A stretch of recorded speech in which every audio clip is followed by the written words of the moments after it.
Hello students, how are you all? I hope you all are fine and safe in your home.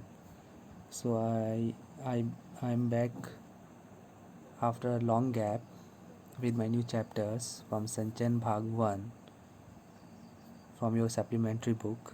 The first chapter is Gillu.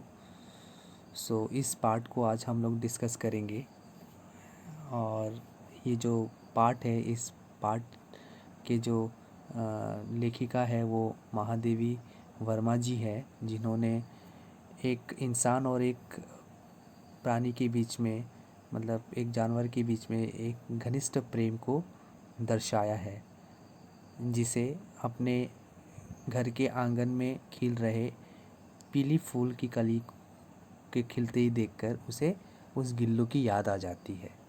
ठीक है ना। और ये जो part है इस पार्ट को मैं खुद एक लेखक बनकर आपके सामने प्रस्तुत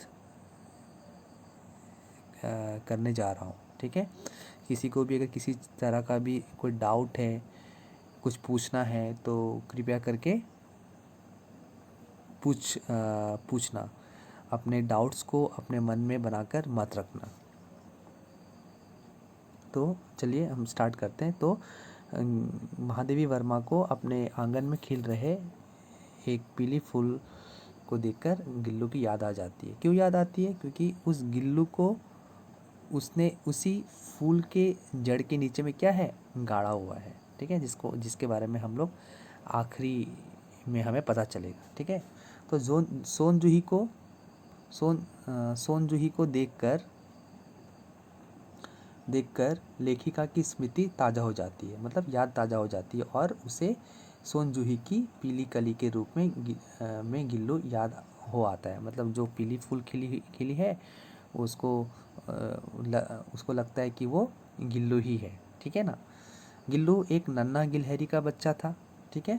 जो कौवे की चोंच से घायल हो गया था और लेखिका ने उसे नन्हे जीव गिलहरी की मरहम मिट्टी पट्टी करके उसे दूध और पानी की बूंद पिलाकर स्वस्थ किया था, मतलब अच्छा किया था। मतलब उस फूल को देखकर उसको गिल्लू की याद आई। अब वो अपने पिछले मतलब फ्लैशबैक में वो चली गई है। ठीक है ना। और फिर क्या होता है देखो, इस तरह ठीक होकर गिल्लू लेखिका के पास उसके साथ ही रहता था। ठीक है ना। वो ठीक हो गया, कुछ दिन के बाद ठीक हो गया और वो उसके साथ ही रहने लगा। रहने लगा। फिर रहने के बाद में क्या हुआ, ये जो चैप्टर्स है आप लोग प्लीज़ ध्यान से पढ़िएगा। मैं सिर्फ शॉर्ट डिस्क्रिप्शन में जा रहा हूँ। ठीक है। क्योंकि मैं जानता हूँ कि ज़्यादा यहाँ पे मैं अगर एक्सप्लेनेशन करने जाऊँगा तो आप लोग भी बोर हो जाएंगे। ठीक है। तो आगे क्या होता है देखिए। लेखिका के अनुसार सोन जूही की घनी हरी लताओं में वह छिपकर बैठता था तथा अपनी आकर्षण गतिविधियों से लेखिका के मन को आनंदित एवं चकित करता रहता था। ठीक है। वो मतलब कभी भी जब वो ठीक हो गया तो ठीक होकर वो उसी सोन जूही में जो वो पड़ा मिला था, ठीक है, जख्मी पड़ा मिला था, वहीं पर आकर वो लेखिका को छिप छिप कर देखता और छिप छिप कर देखने पर क्या होता, क्या लेखिका का मन बहुत आनंदित हो जाता था, खुश हो जाता था। ठीक है। अब लेखिका और गिल्लू के आत्मीयता के बारे में हम बात करेंगे। ठीक है। इसमें देखो इसमें भी बताया हुआ है कि वही 2 वर्ष गिल्लू का घर रहा।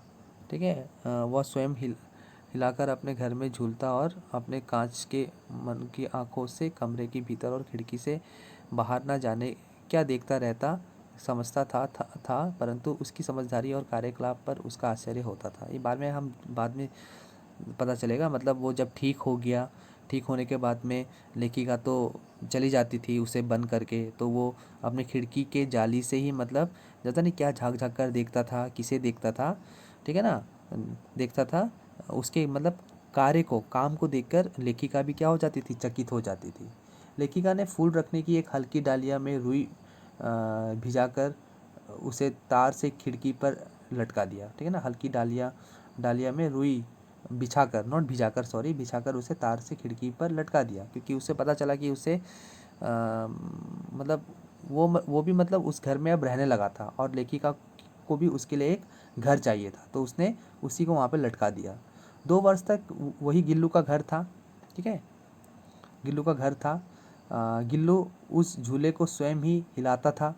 लेखिका जब भी लिखने बैठती, गिल्लू उसका ध्यान आकर्षित करने के लिए बहुत प्रयास करता और लेखिका के पैर तक आकर सर से पर्दे पर चढ़ जाता। वह ऐसा तब करता जब तक लेखिका के पैर तक आकर सर से पर्दे पर जब तक लेखिका उसे पकड़ने के लिए ना उठ जाती। लेखिका उसे लिफाफे में आधा मतलब नहीं उठ जाती, तो लेखिका परेशान होकर क्या करती थी कि उसे लेकर लिफाफे में आधा क्या कर देती थी, बंद कर देती थी, और गिल्लू टुकुर टुकुर चारों ओर दिखता रहता था। ठीक है, गिल्लू के जीवन का क्या आया, प्रथम वसंत आया, पहला वसंत आ गया था। ठीक है, बसंत की खुशबू घर में फैलने लगी। गिल्लू खिड़की से बाहर की गिलहरियों को झांकता, ठीक है ना, बाहर में जो गिलहरी था उसको झांकता। जब लेखिका ने यह देखा तो क्या लगा, उसने जाली का एक क्या कर दिया, कोना खोल दिया, क्योंकि उसे पता चल गया कि हाँ, इसे भी बाहर जाने का क्या है, बहुत ज़्यादा मन है, और वो भी अब दूसरों के साथ जाके क्या करना चाहता है, खेलना चाहता है। तो उसने इसलिए जाली का एक साइड का पार्ट खोल दिया ताकि वो बाहर जा पाए। ठीक है, जब लेखिका ने यह देखा तो उसने जाली का एक कोना खोल दिया। ऐसा लगा जैसे गिल्लू ने बाहर जाकर मुक्ति की क्या ली, सांस ली। ठीक है, अब वह लेखिका घर से बाहर होती तो गिल्लू भी बाहर चला जाता, और जैसे ही लेखिका 4 बजे घर आती, गिल्लू भी आकर अपने झूले में क्या करने लगता, झूलने लगता। ठीक है ना, उसको पता था कि लेखिका कितने बजे आएगी, कब आएगी, और जैसे लेखिका आता वो भी क्या बोलते वो भी मतलब वापस आ जाता था और अपने झूले में बैठकर झूलने लगता था।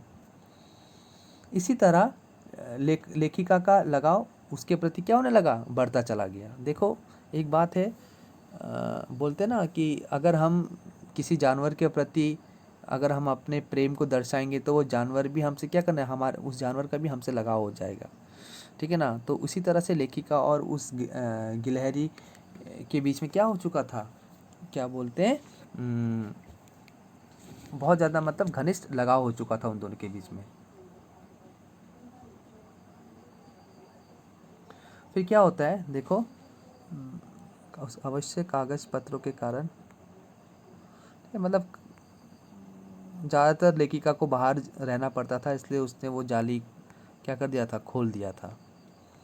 यहाँ तक कि जब लेखिका खाना खाने बैठती थी तब तब वो भी खाना खाता था। ठीक है ना, मेरे देखो मैं क्या क्या कह रहा है लेखिका, मेरे कमरे से बाहर जाने पर गिल्लू भी खिड़की की खुली जाली की राह बाहर चला जाता और दिन भर गिलहरियों के झुंड का नेता बनकर डाल पर उछलता कूदता रहता, और ठीक 4 बजे वह खिड़की से भीतर आकर अपने झूले में झूलने लगता। ठीक है, फिर क्या बोल रहा है, एक दिन क्या हुआ कि लेखिका का मोटर दुर्घटना में मतलब उसे चोट लग गया। ठीक है ना, और वो उसे अस्पताल में रहना पड़ा। तब क्या हुआ, उन दिनों जब लेखिका का कमरे का दरवाज़ा खोला जाता तो गिल्लू अपने झूले से उतरकर दौड़ता, और फिर उसी दूसरे को देखकर क्या होता, वो वापस तेज़ी से अपने घोंसले पर चला जाता था। ठीक है ना, क्योंकि लेखिका नहीं था और लेखिका नहीं होने के कारण वो बहुत दुखी रहता था, और कोई दूसरा को नौकरानी अगर आता रूम में तो उसे लगता कि लेखिका आ गया, और वो झट से अपने झूले से उतरकर दौड़कर जाता, और जब देखता कि लेखिका नहीं है तो और वो निराश हो जाता था। ठीक है, और उसे जो भी खाने के लिए मतलब दिया जाता था झूले में, काजू जो उसे दिया गया था वो उसे खाया नहीं था, बल्कि वो वैसे ही पड़ा था, क्योंकि कहीं ना कहीं उसे भी लेखिका का चिंता खाया जा रहा था कि आखिर लेखिका का हुआ क्या है, आखिर वो इतने दिन तक बाहर क्यों है। ठीक है ना, परंतु अस्पताल से लौटकर जब लेखिका उसके झूले की सफाई की तो उसे बहुत से काजू भरे मिले, जिनसे मतलब पता चलता है कि वह उन दिनों अपना मतलब सबसे प्रिय उनका खाद्य पदार्थ क्या होता है, काजू होता है। तो वही प्रिय खाद्य कितना वो कम खाता रहा, उससे लेखिका को पता चला। ठीक है, तो मेरी अवस्था में यह तकिए पर सिरहाने बैठकर अपने नन्हे नन्हे पंजों से मेरे सिर पर बालों को इतने होले होले सहला मतलब धीरे धीरे से सहलाता रहता कि उसका हटना एक परिचारिक के हटने के समान लगता। परिचारिक मतलब कोई अनजान के हटने का जैसा उसे मतलब मतलब नॉट अनजान, एक मतलब सेवक की तरह, सेवक का हट जाने की तरह उसे लग जाता। ठीक है, हम दोबारा से चलेंगे आगे। इसमें क्या बता रहा है कि लेखिका का गिल्लू से इतना मतलब अधिक लगाव हो गया था कि जब मोटर दुर्घटना के बाद वह अस्पताल से घर पहुंची तो गिल्लू ने एक नर्स की भांति क्या किया, उसका सेवा किया। ठीक है ना। और जब तक वो अस्पताल में भर्ती थी तब तक गिल्लू अपना जो प्रिय खाद था वो उसका जो भोजन था वो बहुत कम खाया करता था। ठीक है। तो इस घटना से यह भी मतलब प्रमाणित होता है कि गिल्लू के अंदर लेखिका के प्रति प्रति अत्यधिक आत्मीयता की भावना मौजूद थी। ठीक है ना। मतलब बहुत ज़्यादा उसके मन में लेखिका के प्रति क्या था, प्रेम था। अब गिल्लू का अंत कैसे होता है, हम अभी अंत में आएंगे। ठीक है ना। तो क्योंकि गिलहरी की उम्र कितनी होती है, 2 वर्ष से अधिक नहीं होती है, इसलिए गिल्लू का अंत समय भी समीप आ गया था। ठीक है, उसका अंत समीप आ गया था। यह बात जैसे गिल्लू को मतलब पता चल गया था, वो जानता था, इसलिए उस दिन क्या हुआ था ना तो वो बाहर खेलने गया ना ही वो कुछ खाया।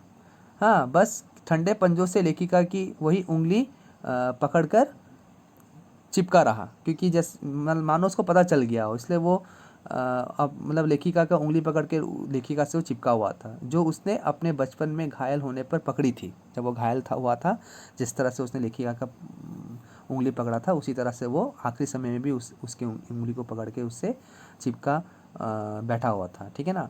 लेखिका ने गर्माहट के लिए क्या किया, हीटर जलाया, पर सुबह ही होते क्या हुआ, गिल्लू के प्राण किसी और ही जीवन में क्या हो चुके थे, चले जा चुके थे। ठीक है।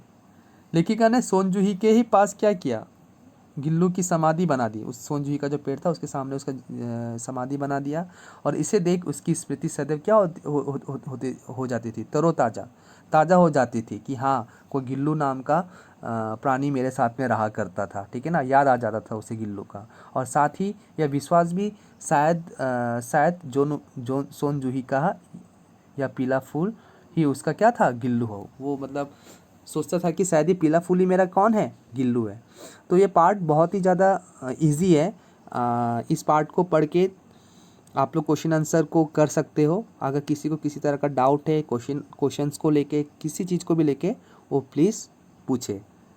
मेरा कोशिश यही रहेगा कि मैं आप लोगों का हेल्प कर सकूं। तो थैंक यू। नेक्स्ट चैप्टर के साथ मैं बहुत जल्द मौजूद होऊंगा। तो थैंक यू।